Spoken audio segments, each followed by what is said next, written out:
कालचे जे आहे ती तरुणी 26 वर्षाची आहे. ती आपल्या गावाला चाललेली होती आणि तिथं जात असताना ती स्वारगेटला 5:30 पावणे 6च्या दरम्यान स्वारगेट बस स्टँडला बसलेली होती.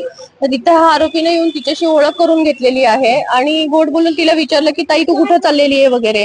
त्यावर त्या तरुणीनं त्याला सांगितलं की मी फलटणला चाललेली आहे असं.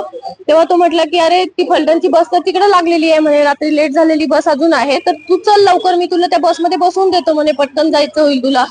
मग त्याच्यावरती विश्वास ठेवून ती मुलगी त्याच्याबरोबर गेली. हे दिसतंय त्याच्यामध्ये गप्पा, ते दोघं बोलतायत हेही सीसीटीव्ही फुटेज मध्ये आपल्याला दिसत आहे.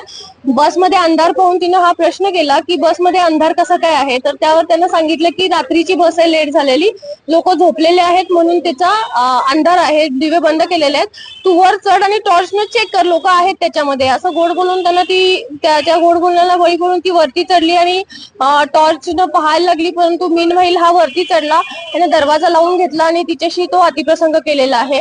त्याच्यानंतर आरोपी तिथून निघून गेला आणि ही मुलगी आपल्या बसमध्ये बसून गावी चाललेली होती परत. तर तिच्या मित्राशी ती बोलली आणि मित्राने तिला सांगितलं की जाऊन तू पोलीस स्टेशनला कंप्लेंट कर. त्यावरती ती पोलीस स्टेशनला आल्यानंतर आम्ही इमिजिएट तिची कंप्लेंट घेतलेली आहे, तपास चालू केला. सीसीटीव्ही फुटेज मधून आम्ही आरोपी निष्पन्न केलेला आहे आणि या आरोपीला शोधण्यासाठी जवळपास 8 टीम आमच्या आता कार्यरत आहेत कालपासून. कुठेतरी बस स्टँडवर सिक्युरिटीची सुविधा कमी पडते असं वाटतंय.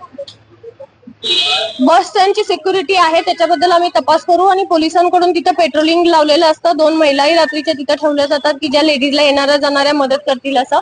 परंतु हा जो प्रसंग आहे हा बस स्टँडच्या आतमध्ये आणि एका बसमध्ये घडलेला आहे, तर त्यामुळे तपासामध्ये काय निष्पन्न होतंय ते आपण पाहू.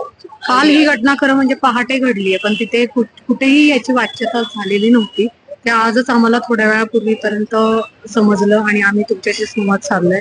याबद्दल काय म्हणजे आता ही जी घटना जर त्या मुलीच्या बॉयफ्रेंड कडनं जर इथपर्यंत समजली नसती तर कदाचित ती गहाळही झाली असती. म्हणजे याबद्दल काय वाटतं तुम्हाला? घायल तर 100% होण्याचा प्रश्न नाही येत मॅडम, कारण याच्यामध्ये कंप्लेंट दाखल झालेली आहे, त्याच्यावर तपास चालू आहे, पोलीस त्याच्यावर कार्य करत आहेत, त्यामुळे तिचं कॉग्निझन्स कमी झालं असतं असं 100% नव्हतं मॅडम.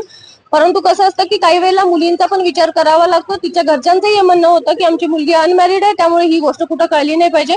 त्याच्यासाठी आम्ही स्वतःहून तर पत्रकारांना ह्या गोष्टी सांगू शकत नाही.